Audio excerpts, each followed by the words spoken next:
Hey guys, what's up? It's Dominic Abassi here for the British Columbia Football Conference, and the long grind is over. 10 weeks are in the books, and we are ready for some playoff football. Let's not waste any time. Let's take a look at these two matchups coming up this weekend. The playoffs get underway, BCFC semifinal weekend on Saturday afternoon in Langley. The VI Raiders visiting the Rams at McLeod Athletic Park. Now, a split in the season series, but I'm not sure how much you can take from the first matchup, considering that it was in week 3, and there's a way more recent week 9 meeting that I think has maybe more of a bearing. Either way, the Raiders beat the Rams by 1 point in week 3 in Nanaimo. It was a game that the Raiders probably didn't deserve to win, certainly not based on the way they played for 50 minutes, but they went nuts in the final 10, scoring 4 consecutive touchdown drives, one of the wildest comebacks I've ever seen in my life, and they stole victory in that game. Now, the more recent meeting is week 9. The Rams beating the Raiders 27-10 in Langley. During that game, the Rams defense, which Howie Zarin says is the best in Canada, I'm not sure about that, but a very good defense either way. They forced 3 interceptions against Raiders quarterback Jake LaBerge, and the league's leading rusher, Rhett Williams, he did not play in that football game. So those are 2 impacting factors in a big way there. The Rams, meanwhile, put up nearly 500 yards of offense against a very, very underrated Raiders defense. So that's a great performance by that group. A couple of keys that this game comes down to for me.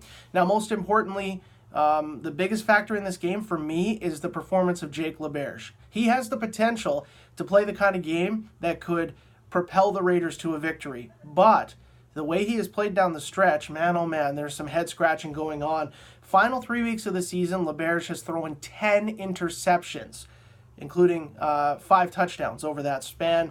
Can the Raiders protect their quarterback? The Rams had 27 sacks in the season, the second most in the league, and 9 of them came against the Raiders, including 4 in that Week 9 matchup, and the Raiders have not done a great job protecting their quarterbacks from sacks this season.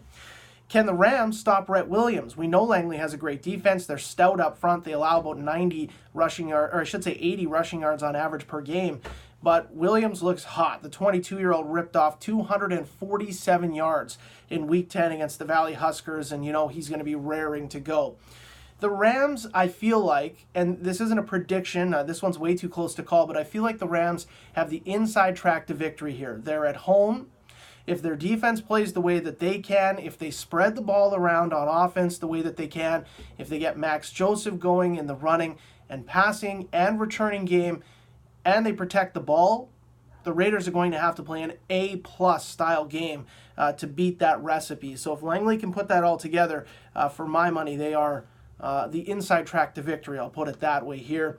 Also, what role does momentum and confidence play? I think those things maybe get over-trumped a bit, but they're a factor for sure. And the Rams are the hottest team in the league. They've won 6 consecutive games. The Raiders come in having lost 3 of their last 5. This is going to be a great physical, nasty football game, and I don't mean that in a chippy way. I just think this is going to be heated, playoff, intense competition. 4 o'clock kickoff at McLeod Athletic Park.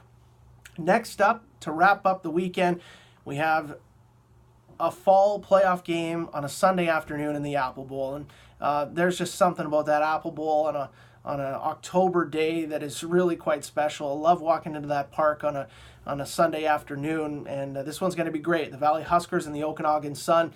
Now, Valley beat Okanagan early in the season, 22-18, and that is very big. I know it was a long time ago, but it's big because that's the rallying cry for the Huskers. They can say, look, we know that we can beat this team. But in Week 7, the Sun beat up on the Huskers, 43-13 in the Apple Bowl. There's your rallying cry for Okanagan. We know we can score on this team, and we know we can shut down their high-octane passing offense. Health is a bit of an issue here. Neither Brandon Poulin or Anthony Dick finished the game against the Raiders. In fact, Dick was on crutches with ice taped around his knee at the end of that game in the handshake. Those 2 receivers have to be at or near 100%. They're the best 2 receivers in the league statistically, and I think the stats don't lie that those 2 are the top guys.